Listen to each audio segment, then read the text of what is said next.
This is a guest essay by Joanne Strasser, a postgrad fellow at the London Center for the Study of Contemporary Anti-Semitism.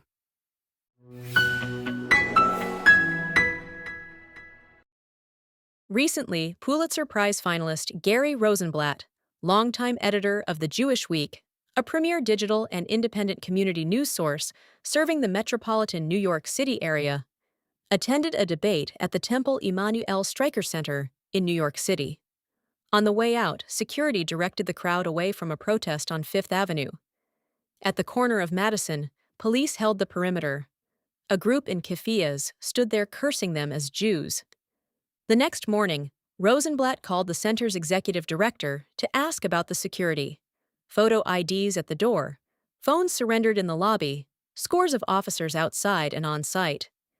The executive director told Gary, quote, "This is what it takes to be Jewish in New York these days."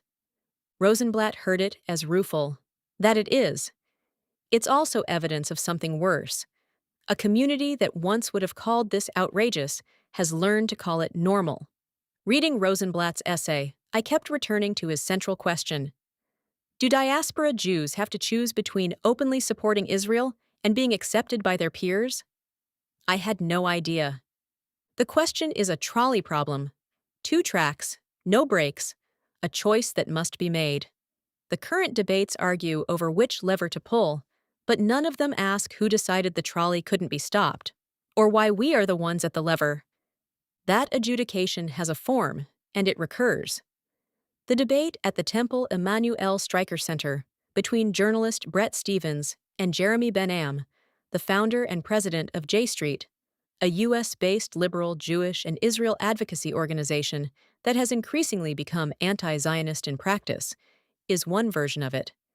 Stephens argues that movements applying to Israel standards applied to no other state are engaged not in criticism, but in structural exclusion. Ben-Ami argues that unconditional American Jewish support for policies he considers both unjust and self-defeating weakens Jewish standing over time. Both could be making substantive arguments, but it doesn't really matter. The content isn't issue, the form is. Who decided these were the only 2 tracks?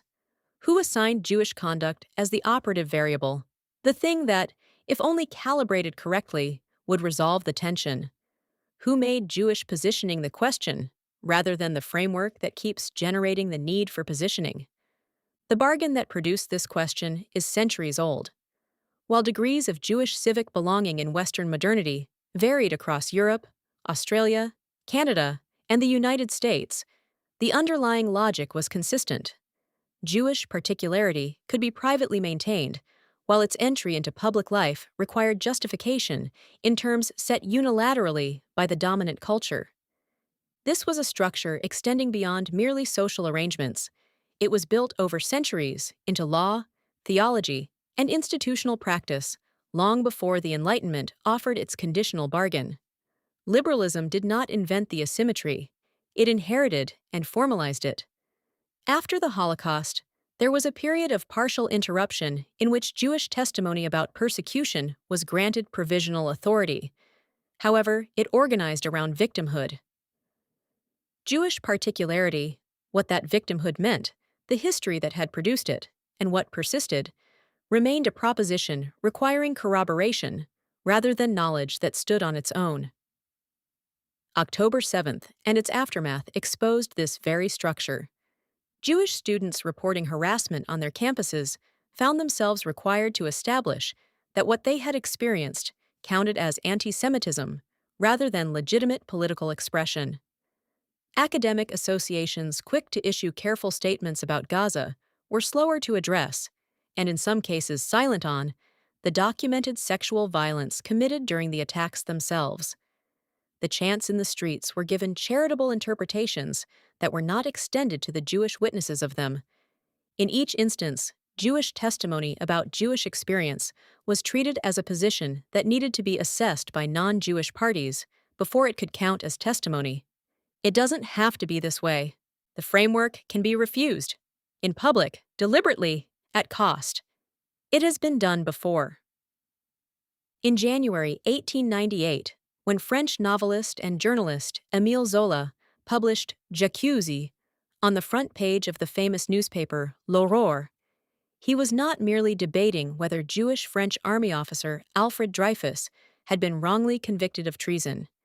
He was challenging the broader anti-Semitism, corruption, and institutional dishonesty that had shaped the entire case. He was attacking the framework itself, the Army's honor, the court's independence, the witnesses' credibility, the entire machinery that had decided in advance that a Jewish officer must be guilty. Zola saw how Dreyfus's appeals through proper channels had only deepened the original lie. So, he flipped the tables. He made the court that had positioned itself as the site of judgment the object of judgment. While it took years, the case against Dreyfus eventually collapsed. But it wasn't because there was new or better evidence. It was because the framework's defenders could no longer hold their story together. 67 years later, the Second Vatican Council's Nostra Aetate worked the same way at a different layer. It began with John XXIII, who as a Vatican diplomat in Istanbul during the Second World War had issued baptismal certificates to Jews fleeing the Nazis. He commissioned Cardinal Augustin Bea, a Jesuit scripture scholar born in Germany, to draft a statement on the Church's relationship with Jews. Bea's draft named the doctrine which assigned collective guilt to Jews for the crucifixion and interpreted Jewish survival as evidence of divine rejection. This surfaced the narrative that had been invisibly operative for 19 centuries. It was put on a page and could no longer pass without scrutiny. Like Dreyfus, the erosion of the framework took years. Bea's drafting was contested. Conservative bishops fought the original language. And while the 1965 text still exposed the framework, its language was softened. The doctrinal revisions came over decades, Good Friday liturgies rewritten, catechisms revised, and seminary curricula restructured. Zola and Nostra Aetate worked at different layers, one political, one doctrinal, and both succeeded by the same route, naming, in public, what the frame was doing. Both were attacks on the same structure, the disqualification of Jewish testimony before it could be heard. What both cases show is modest, but they demonstrate that the disqualification can be interrupted. This can be done, and it has been. The precondition is refusing to argue inside those arrangements while leaving them uncontested. Bret Stephens, at the 92 NY's State of World Jury Address in February 2026, came closer to naming this than anyone in current diaspora Jewish discourse. He argued that the fight against anti-Semitism through education and advocacy is, quote, a well-meaning but mostly wasted effort. That anti-Semitism is a neurosis that cannot be educated out of existence. That seeking external approval is a fool's errand. His prescription was this: stop caring about the world's verdict and invest in Jewish thriving on Jewish terms, so we can build our own table. The diagnosis is right, but Stephens' prescription is incomplete. Building Jewish institutions is the work, but we cannot leave the public square organized as is. The further step is to refuse the framework on which Jewish standing is being adjudicated, to contest it, in public, the way Émile Zola contested the army and the council contested its own theology. Stephens sees that arguing for Jewish worth is futile, but he has not yet asked who authorized the argument in the first place. We need to ask the prior question, not which lever to pull, but who authorized the trolley and told us we had to make a choice.